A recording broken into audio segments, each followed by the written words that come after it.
실존 불교 1. 명상에 관하여. 안녕하십니까? 실존 불교를 추구하는 나비입니다. 명상에 관해 얘기하고자 합니다.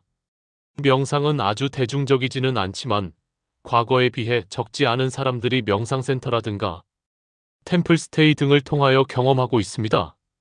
또 종교 행사에서는 묵념, 참선, 기도의 형식으로 이루어지고 있습니다. 먼저 말씀드리자면 저는 불교 신자이긴 하지만 특정 종파나 교단에 속해 있지 않습니다. 또 엄격하게 모든 불교 계율을 지키는 수행자도 아닌 붓다 이념의 현실적 구현, 현재적 실천에 관심을 가진 평범한 사람입니다. 제가 지금 읽고 있는 것은 수행자의 길이라는 작은 책입니다. 11세기 인도에서 티벳으로 와서 불법을 전한 아티샤 존자의 말씀을 옮긴 것입니다. 아티샤 존자는 현재 불교 4대 종파 이전 카담파라는 교파를 창시하셨습니다.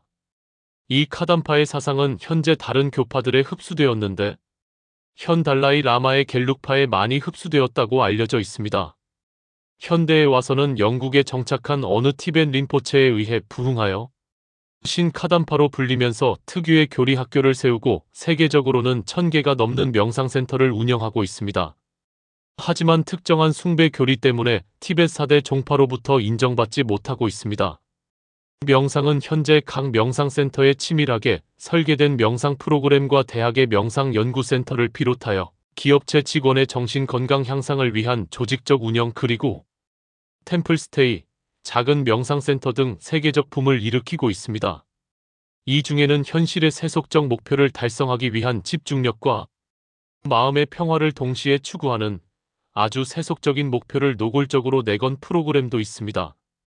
명상을 하면 마음이 편해집니다. 과학적으로 증명된 것처럼 뇌의 활동을 안정적이며 원활하게 하고 교감, 부교감 신경은 물론 미주 신경의 안정적인 활동을 도와줍니다.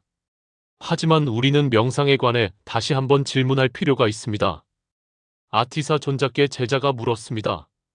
도에 관한 최상의 가르침은 어떤 것입니까? 존자는 13가지를 말씀하셨는데 그중 2개만 소개하겠습니다. 최상의 덕은 남을 돕고 싶어 하는 마음을 갖는 데에 있다. 최상의 지침은 간단 없는 마음 챙김이다. 남을 돕는 마음이란 바로 개인적 행복을 넘는 사회적 실천을 뜻합니다. 끊어지지 않는 마음 챙김이란 항상 자기 마음을 알아차려야 한다는 뜻입니다. 하지만 한자로 정념이라고 했습니다.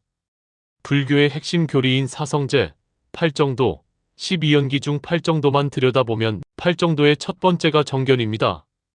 따라서 항상 자기 마음을 바르게 알아차리기 위해서는 바르게 볼 줄 알아야 할 것입니다. 바르게 본다는 것이 무엇일까요?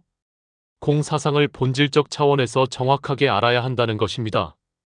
이는 수행의 본질이 자기 위로, 고통스런 마음으로부터 벗어나기, 행복해지기 등과는 다른 것임을 알 수 있습니다.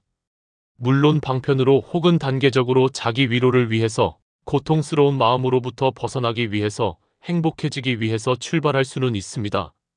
하지만 명상을 통하여 자기 삶의 실제 변화가 일어나지 않는다면 그것은 일시적인 위로, 일시적인 편안함에 그칠 것입니다.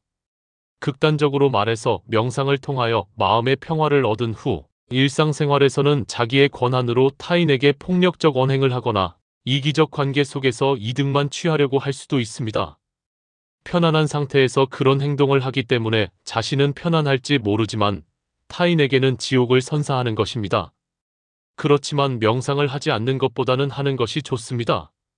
제 말씀은 바른 명상, 더 나은 명상으로 나아가자는 것입니다. 꼭 가부좌를 틀고 앉아서 하지 않아도 됩니다. 일상생활에 명상한다는 기본적인 태도에서 살아가는 방식으로 할 수도 있습니다. 걷거나 뛰면서 할 수도 있습니다.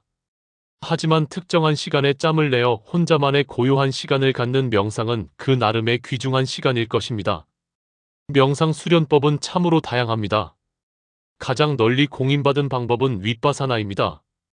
위 떨어져서 바사나 본다. 즉 자신을 객관적으로 보고 자기 마음을 알아차리는 것입니다. 이를 위해서 호흡법, 앉는 법 등 많은 방법이 있습니다.